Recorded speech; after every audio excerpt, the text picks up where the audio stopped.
Let's explore and manage relationships in the Graph Explorer. Navigate to the Graph Explorer section in the Overview tab. Select View for Relationships.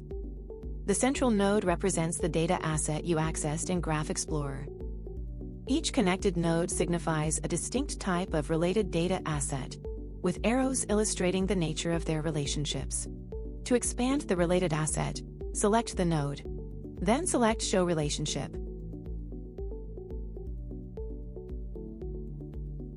To hide the connections of a related asset, select the node, then select Hide Relationships. To inspect a grouped node, select the node, then select Unpack Assets.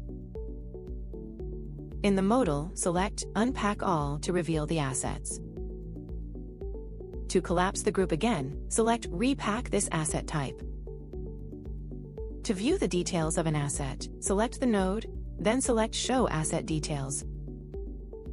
To customize the layout, drag nodes to new positions on the canvas.